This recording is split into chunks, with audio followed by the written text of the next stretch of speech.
नमस्ते, मैं शैलजा अपने चैनल पर आपका हार्दिक स्वागत करती हूँ। आशा करती हूँ आप सब स्वस्थ एवं प्रसन्न होंगे। श्री गणेशाय नमः। श्री जानकी वल्लभो विजते। प्रथम सोपान बालकांड। याज्ञवल्क्य जी कहते हैं, हे भरद्वाज, इस अत्यंत पवित्र इतिहास को शिव जी ने पार्वती जी से कहा था। अब श्री राम के अवतार लेने का दूसरा कारण सुनो। सुनु मुनि कथा पुनित पुरानी, जो गिरजा प्रति शंभु बखानी। विश्व विदित एक कैकई देसु, सत्य के तुतः बसई नरेसु। हे मुनि, यह पवित्र और प्राचीन कथा सुनो जो शिव जी ने पार्वती जी से कही थी। संसार में प्रसिद्ध एक कैकई देश है। वहां सत्यकेतु नामक राजा रहता था, राज्य करता था। धर्म धुरंधर नीति निधाना, तेज प्रताप शील बलवाना। तही के भय जुगल सुत बीरा, सब गुण धाम महारन धीरा। वह धर्म की धुरी को धारण करने वाला, नीति की खान, तेजस्वी, प्रतापी, सुशील और बलवान था। उसके दो वीर पुत्र हुए जो सब गुणों के भंडार और बड़े ही रणधीर थे।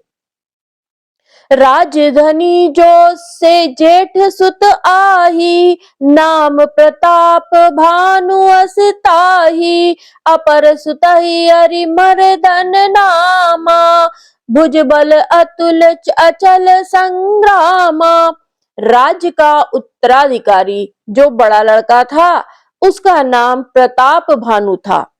दूसरे पुत्र का नाम अरिमर्दन था, जिसकी भुजाओं में अपार बल था और जो युद्ध में पर्वत के समान अटल रहता था। भाई भाई परम समीति, सकल दोष छल बरजित प्रीति। जेठे सुतहि राज नृप दीना, हरित आप गवन बन कीना। भाई भाई में बड़ा मेल और सब प्रकार के दोषों और छलों से रहित सच्ची प्रीति थी। राजा ने जेठ पुत्र को राज्य दे दिया और आप भगवान के भजन के लिए वन को चल दिया। जब प्रताप रवि भयउ नृप, फिरी दोहाई देश। प्रजापाल अति वेद विधि, कतहु नहीं अघलेश। जब प्रताप भानु राजा हुआ, देश में उसकी दुहाई फिर गई।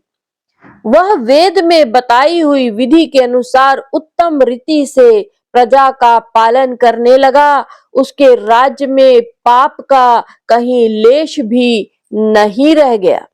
नृपहितकारक सचिव सयाना, नाम धर्म रुचि शुक्र समाना। सचिव सयान बंधु बलबीरा, आपु प्रताप पुंज रणधीरा।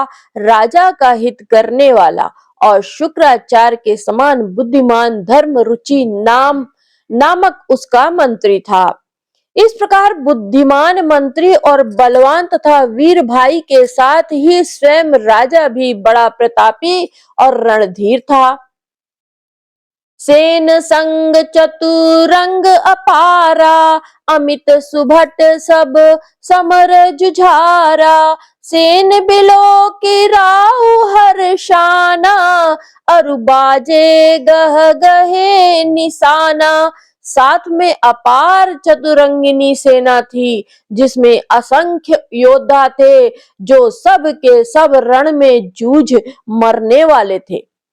अपनी सेना को देखकर राजा बहुत प्रसन्न हुआ और घमाघम नगाड़े बजने लगे।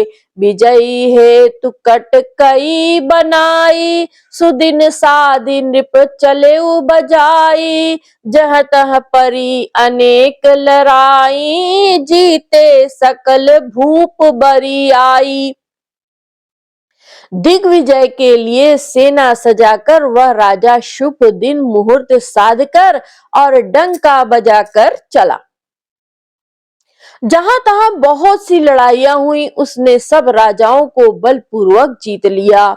सप्तदीप भुज बल बस कीन है, लैले दंड छाड़ी नृप दीन है, सकल अवनि मंडल तेहि काला, एक प्रताप भानु मही पाला। अपनी भुजाओं के बल से उसने सातों द्वीपों भूमि खंडों को वश में कर लिया और राजाओं से दंड कर लेकर उन्हें छोड़ दिया। संपूर्ण पृथ्वी मंडल का उस समय प्रताप भानु ही एकमात्र चक्रवर्ती राजा था।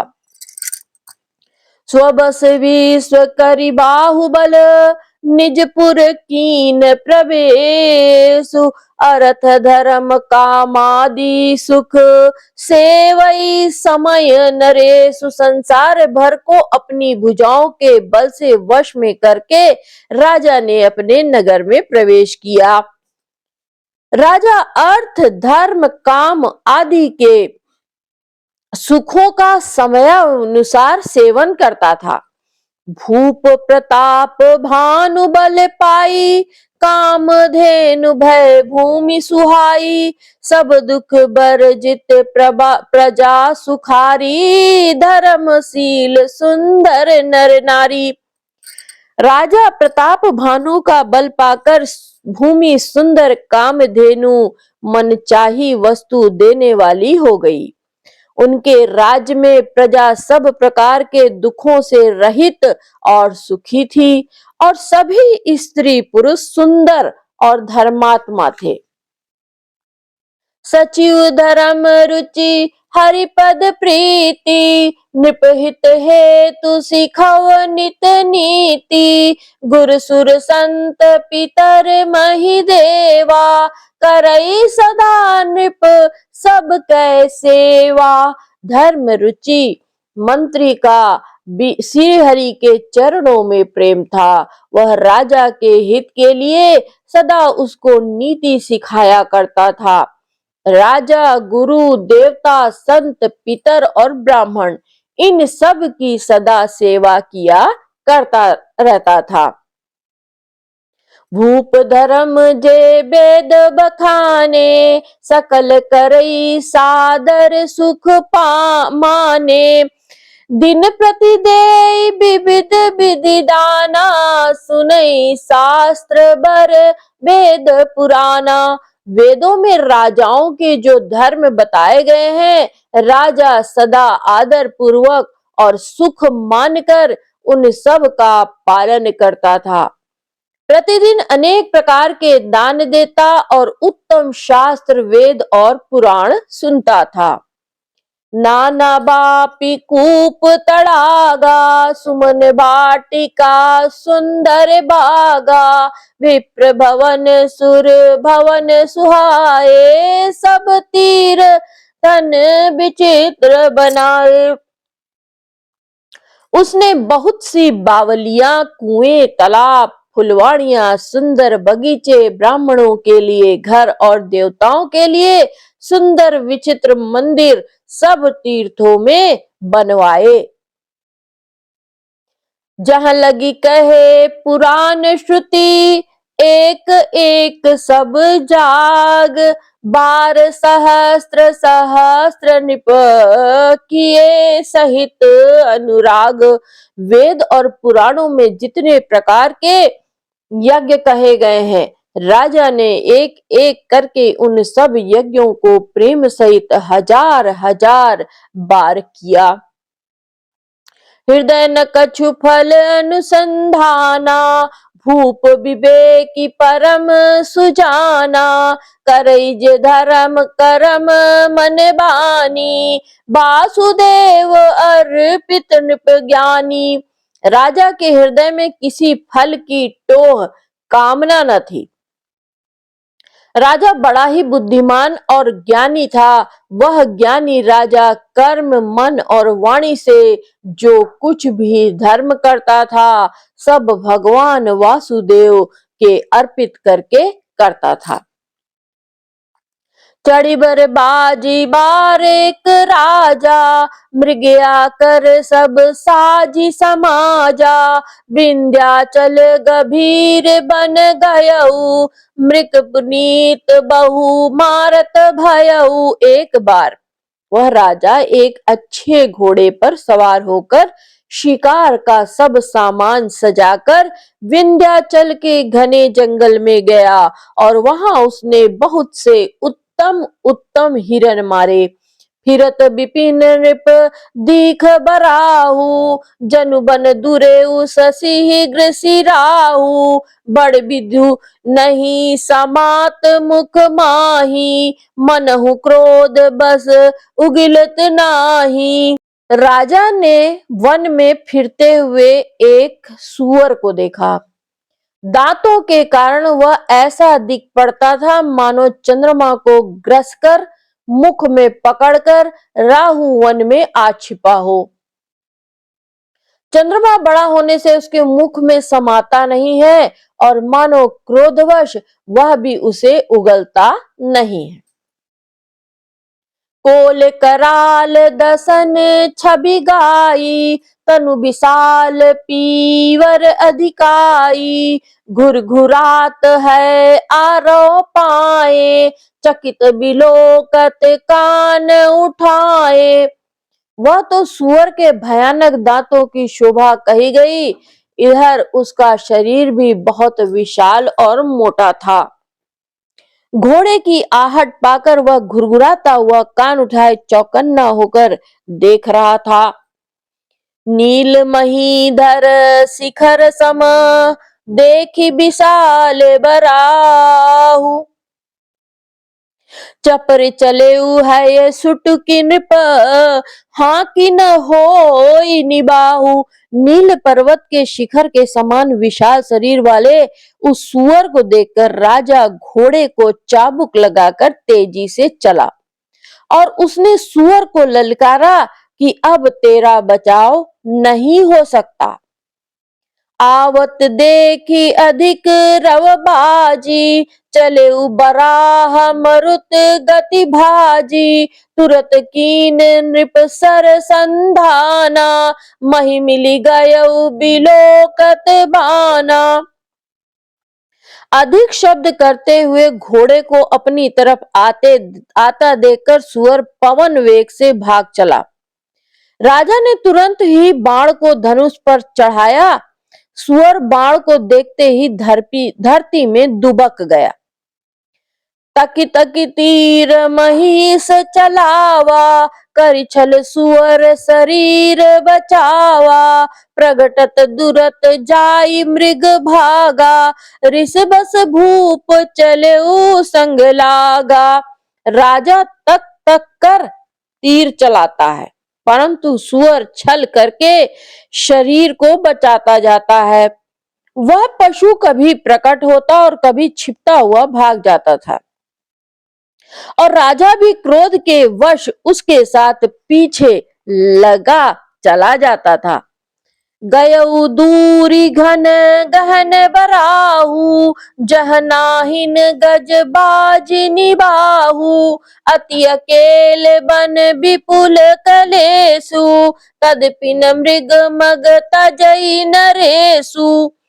सुअर बहुत दूर ऐसे जंगल में चला गया जहां हाथी घोड़े का निबाह गम नहीं था। राजा बिल्कुल अकेला था और वन में क्लेश भी बहुत था, फिर भी राजा ने उस पशु का पीछा नहीं छोड़ा। कोल बिलो की भूप बड़ धीरा, भागी बैठ गिरी गुहा गंभीरा, अगम देख नृप अति पछताई, फिर महाबन पर भुलाई। राजा को बड़ा धैर्यवान देखकर सुअर भागकर पहाड़ की एक गहरी गुफा में जा छुपा। उसमें जाना कठिन देखकर राजा को बहुत पछताकर लौटना पड़ा, पर उस घोर वन में वह रास्ता भूल गया। खेद खिन्न क्षुधित तृषित राजाबाज समेत खोजत व्याकुल सरित सर जन बिनु भयउ अचेत। बहुत परिश्रम करने से थका हुआ और घोड़े समेत भूख प्यास से व्याकुल राजा नदी तालाब खोजता खोजता पानी बिना बेहाल हो गया। फिरत विपिन आश्रम एक देखा, तहाँ बस नृपति कपट मुनि बेशा। जासुदेश नृपलीन छड़ाई, समर सेन तजी गयउ पराई। वन में फिरते फिरते उसने एक आश्रम देखा। वहां कपट से मुनि का वेश बनाए एक राजा रहता था, जिसका देश राजा प्रताप भानु ने छीन लिया था और जो सेना को छोड़कर युद्ध से भाग गया था। समय प्रताप भानु कर जानी, आपन अति असमय अनुमानी। गयउ न गृह मन बहुत गलानी, मिलान राजही नृप अभिमानी। प्रताप भानु का समय अच्छे दिन जानकर और अपना कुसमय बुरे दिन अनुमान कर उसके मन में बड़ी ग्लानि हुई। इससे वह ना तो घर गया, न अभिमानी होने के कारण राजा प्रताप भानु से मिला अर्थात मेल किया। रिसुर मारी रंक जिमि राजा, विपिन बसई तापस के साजा। तासु समीप गवन नृप कीना, यह प्रताप रवि तहि सब चीना। दरिद्र की भांति मन में ही क्रोध को मारकर वह राजा तपस्वी के वेश में वन में रहता था। राजा प्रताप भानु उसी के पास गया। उसने तुरंत पहचान लिया कि यह प्रताप भानु है। राउ त्रिषित नहीं सो पहुंचाना, पहचाना देखी सुबेश महामुनि जाना। उतरी तुरग ते कीन प्रणामा, परम चतुर ना कहे निज नामा। राजा प्यासा होने के कारण व्याकुलता से उसे पहचान न सका। सुंदर वेश देखकर राजा ने उसे महामुनि समझा और घोड़े से उतरकर उसे प्रणाम किया, परंतु बड़ा चतुर होने के कारण राजा ने उसे अपना नाम नहीं बतलाया। भूपति त्रिषित बिलोकित ही, सर बरुदीन दिखाई। मज्जन पान समेत हय कीन नृपति हर्षाई। राजा को प्यासा देखकर उसने सरोवर दिखला दिया। हर्षित होकर राजा ने घोड़े सहित उसमें स्नान और जलपान किया।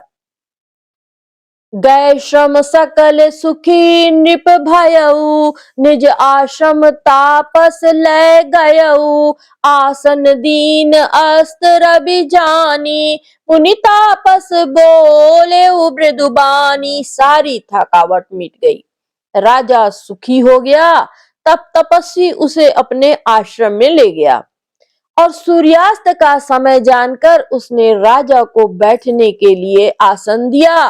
फिर वह तपस्वी कोमल वाणी से बोला, को तुम कस बन फिरहु अकेले, सुंदर जुबा जीव पर हेले। चक्रवर्ती के लक्षण तोरे, देखत दया लागी अति मोरे। तुम कौन हो? सुंदर युवक होकर जीवन की परवाह न करके वन में अकेले क्यों फिर रहे हो? तुम्हारे चक्रवर्ती राजा के लक्षण देखकर मुझे बड़ी दया आती है। नाम प्रताप भानु अवनीसा, तासु सचिव मैं सुनहु मुनीसा। फिरत अहेरे परऊ भुलाई, बड़े भाग देखे पद आई। राजा ने कहा, हे मुनीश्वर सुनिए, प्रताप भानु नाम का एक राजा है। मैं उसका मंत्री हूँ। शिकार के लिए फिरते हुए राह भूल गया हूँ। बड़े भाग्य से यहाँ आकर मैंने आपके चरणों के दर्शन पाए हैं। हम कहाँ दुर्लभ दरस तुम्हारा, जानत हो कछु भल होनिहारा। कह मुनि तात भयउ अंधियारा, जो जन सत्तरि नगरु तुम्हारा।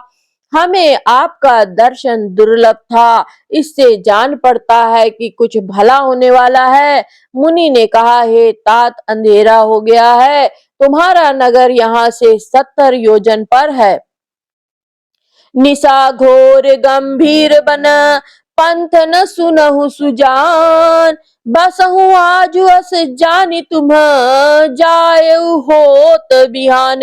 हे सुजान सुनो, घोर अंधेरी रात है, घना जंगल है, रास्ता नहीं है, ऐसा समझकर तुम आज यहीं ठहर जाओ, सवेरा होते ही चले जाना।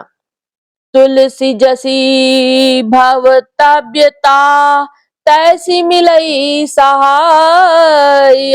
पुन आवई ताहि पही, ताहि तहाँ ले जाए। तुलसीदास जी कहते हैं, जैसी भवितव्यता होनहार होती है, वैसे ही सहायता मिल जाती है। या तो वह आप ही उसके पास आ जाती है, या उसको वहां ले जाती है। भले ही नात आय सुधरि सीसा, बांधी तुरग तरु बैठ महीसा। नृप बहु भांति प्रंस से उताही, चरण बंदी निज भाग्य सराही। हे नाथ, बहुत अच्छा, ऐसा कहकर उसकी आज्ञा सिर चढ़ाकर घोड़े को वृक्ष से बांधकर राजा बैठ गया। राजा ने उसकी बहुत प्रकार से प्रशंसा की और उसके चरणों की वंदना करके अपने भाग्य की सराहना की।